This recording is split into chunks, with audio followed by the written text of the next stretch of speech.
Nicks, Mr. Last Night with the Marquis. How you doing, Don? Man, I couldn't be better. You're looking good. You been out in California somewhere? No. I know I've been in Japan. Where? Japan. What was you doing over there? Playing. I did a tour. I did. Oh, really? Yeah. Just got back last month. How'd it go? Great. Never been treated so nice in my life. How'd they understand what you were saying? I think most of them speak English there. Oh, they do? I didn't think they would. Yeah. But I think English is kind of a second language there, and I didn't have any problem at all. He came out of Messick High School with Cropper was over at Messick High School. Duck Dunn was over at Messick High School. Packy Axton was called Rock and Roll High School. Memphis Humus was a Rock and Roll High School, and Booker T. Washington was a Rock and Roll High School. We had a bunch of Rock and Roll High Schools, didn't we? They were great days, weren't they? Donnie was, of course, ladies and gentlemen, Marquis had one of the biggest record Stax had back in the day called Last Night. The Marquis were a high school band. Right. And when Stax opened, we played on like the first few records. Rufus Thomas and Carla Thomas. The last record I played was William Bell, You Don't Miss Your Water to Your Well. Great song, Don. And then they brought better musicians in, which I understood. But we went on the road and had a great time. Well, the Bangladesh thing, that was big for you, wasn't it? Oh, great. Can you talk about that? George Harrison asked me to help him. I had met George through Klaus Vorman, who was on the show with me last A couple of years ago, yeah. And he asked me if I knew any Southern background singers who could do a gospel choir for Bangladesh. So I got Jeannie Green, Marlene Green, Claudia Lanier, and these people to do the background vocals on Bangladesh. And that's how I got involved with that. And then I stayed friends with George until he passed away. He was a nice guy, wasn't he? The best. Really? George was a special person. Yeah.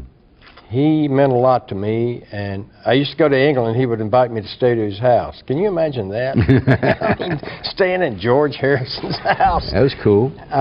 Very cool. Well, Leon, you were tight with Leon Russell and John Mayall, too. Right, yeah. Oh, you still see those guys? I don't see them, but I talk to them. I talked to John night before last.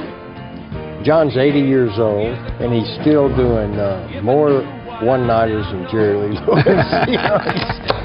Hey, John, you're back in town. You got a little part in the motion picture, I think, something about Memphis music. And what else you got going? I've just produced an album on a guy named Mark Muleman Massey. He's from Senatobia, Mississippi, and probably the best white blues singer since Dan Penn. And my brother Larry and I have produced an album on him, and we hope it's going to be released soon on Sony Records. Is that your brother that works at Ardent? Right. He's the mastering engineer there. Larry, is that his name? Yeah. You know, and Don, he was the mastering engineer at Stax. He did all the Elvis stuff there, you know. Yeah. They had the mastering lab there and Stax, and they were cutting the album. Elvis did not want to listen to tapes. Back then, it was the reel-to-reel. That's he didn't right. want to go home and fool with all that. Yeah. So he would come down and have Larry cut him an acetate in the mastering lab. And at the end of the week, he came down and had 10 $100 bills rolled up and gave it to my brother. Really? Yeah. That was nice. For staying there till 4 o'clock in the morning and making them these acetates. That was nice. Don, a lot of people don't know you wear many hats. Songwriter, composer, arranger, musician, and author. And that book you had out was really cool called Road Stories and Recipes or something like that. Right. It did very well for you, didn't it? It did, and it's going to be released next year. It was on Simon & Schuster. Yeah, big publisher. And I got the rights back from it.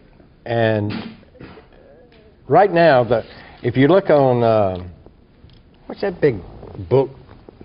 Amazon. Amazon.com. They're selling for $500. Really? So it's going to be released. You know, we're going to sell it for $20. And you going to do it, put it out yourself, or you got another book published? I got another book published. Okay. Well, when's it going to come out? Do you know? I hope next year. Good deal. It's a good book, man. How long did it take? But I want to congratulate you. What? I saw you last Saturday at the George Klein Day. over Thank on you. Poplar. Thank you, yeah. It was long overdue and well deserved. Thank you, And I was so proud of you, man. Thank you, Don. And I've always been proud I of you. You and appreciate- I have been friends how long? Since Messick High School. You know, but we go way back, and appreciate you and Veronica showing up, though. I really do. Well, you know I'd do anything for you. I know it. Every time I call him, Don says, okay, you don't have to call me before the show. I'll be there. And he never lets us down. He's always here. Don, I appreciate you coming down today, and we shall see you around Memphis for a while, huh? I hope so, George. I love you, son. We love you, Don. Don Nix, the Marquis, and many more groups. George Klein, Memphis Sound.